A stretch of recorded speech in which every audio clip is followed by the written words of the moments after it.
Hello, students. We have already completed reading and understanding chapter 2, the structure of the earth. Today, we will do the exercises given with this chapter.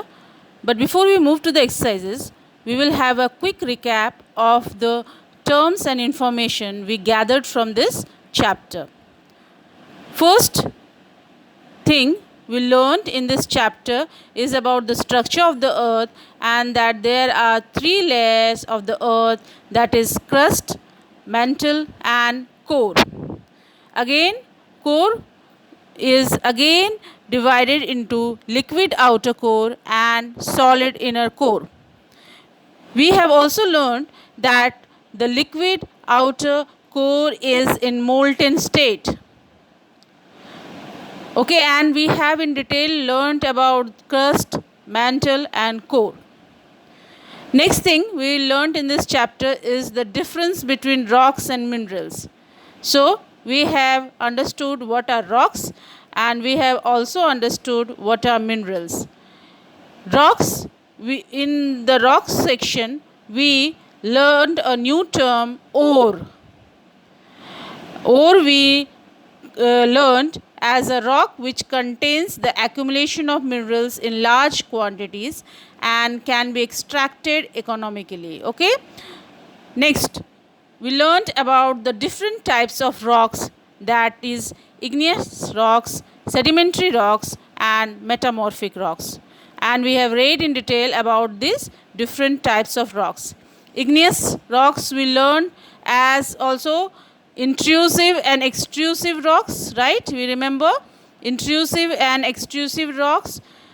Again, sedimentary we remember as a stratified rocks. It is also called stratified rocks. And we learned about metamorphic rocks.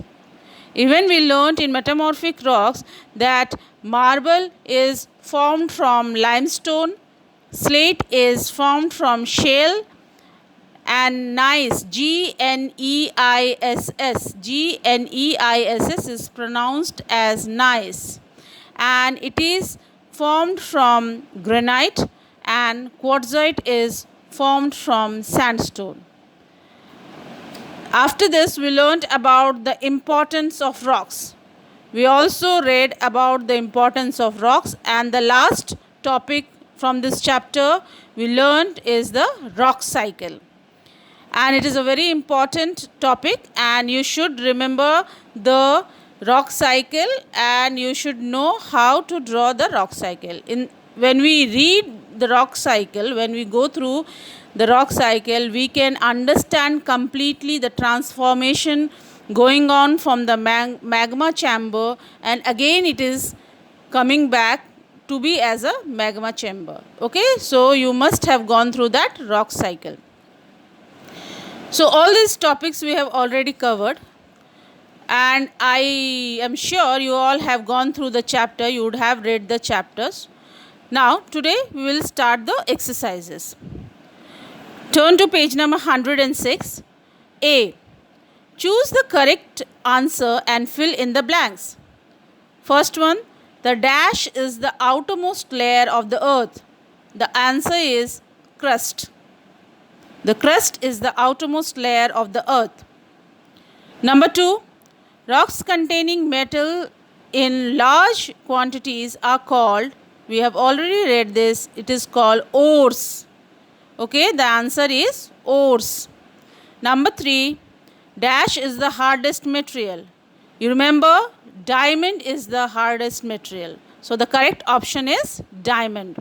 Number 4, obsidian is a good example of an dash igneous rock. So you remember intrusive and extrusive, right? So obsidian is actually a extrusive igneous rock. So the answer is extrusive. Children, you have to write in your notebook all these exercises. So first you will write the name of the chapter, the structure of the earth. Then you will start doing the exercises. If you have done the drawings, it's fine. I have already told you to do the drawings of a structure of the earth and the rock cycle. If it's done, it's good. Otherwise you have to do it. Then you will start from exercise A.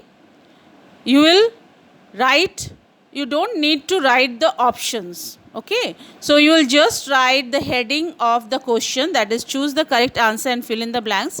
Then you will write number 1. Then you will write the correct answer in the blank space.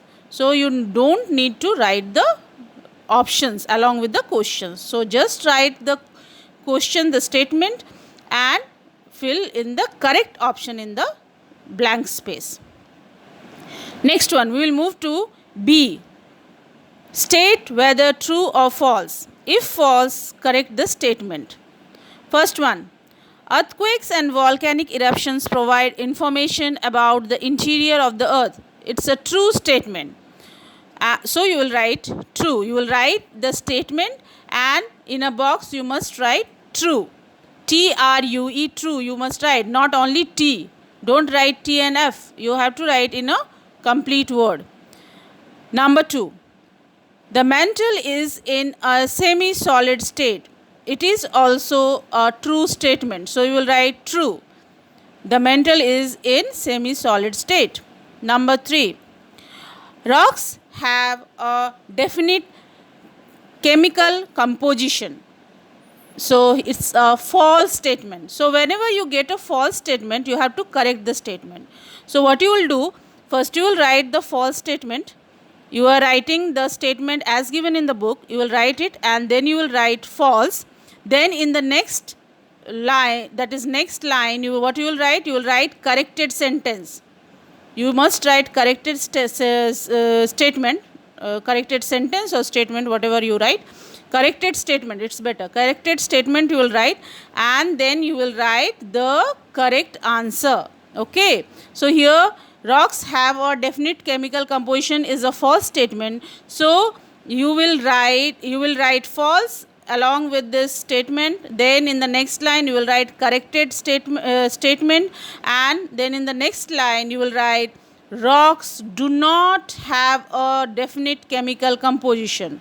So this is the correct statement. Rocks do not have a definite chemical composition. Understood? Next we will move to question number 4. Iron is a fossil fuel. It's also a false statement. So you are writing iron is a fossil fuel. In the box you are writing false. Next line you will write corrected statement. Then you will write petroleum and natural gas is petroleum and natural gas are fossil fuels. Okay. So you will write petroleum and natural gas are fossil fuel. Okay. So you will write like this, fossil fuels. So you will write the corrected statement along with the wrong statement. Now we will move to C, fill in the blanks. The temperature in the lower mantle is, what is the temperature? It's 2200 degrees centigrade.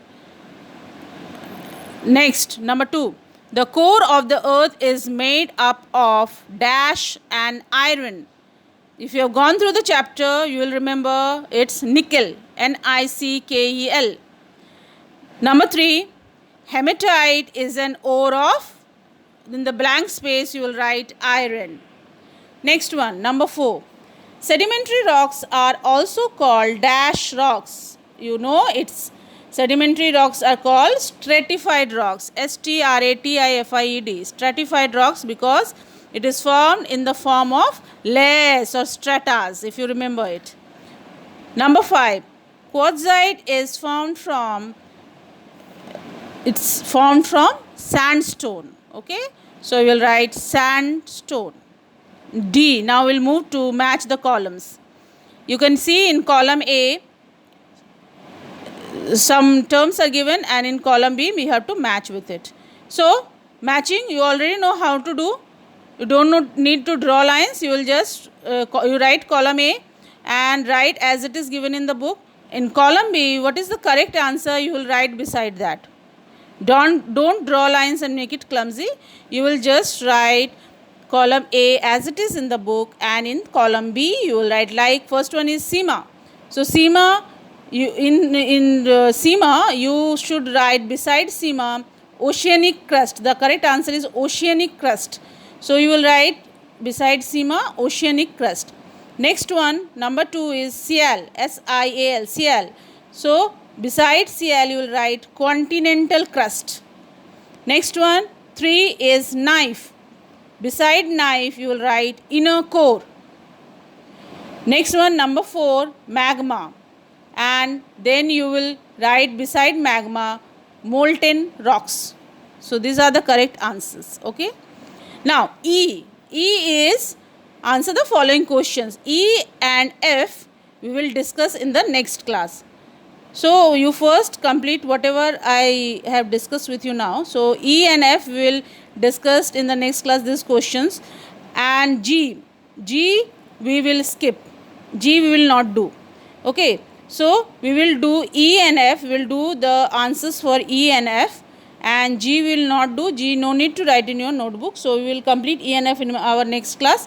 So you have to read the chapter properly and you try to find out the answers for these questions E and F. Okay, whatever questions are given, you try to read the chapter and find out the answer.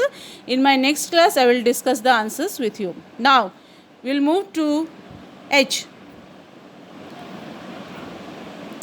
We will move to H, and you can see there that place the following words under the correct heading. So you can see in a box some names are given. Now you have to segregate and put it under the sections given there, that is igneous rocks, sedimentary rocks, metamorphic rocks. That is, you have to identify which type of rock it is. Okay, in the box whatever names are given you have to identify and put in the right box. First one, granite. Granite is an igneous rock, so we'll put under igneous. Sandstone. Sandstone is a sedimentary rock, so we'll put under the column of sedimentary rocks. Basalt. Basalt is igneous rock, so we'll put under igneous rocks. Coal. Coal, everyone knows, is a sedimentary rock.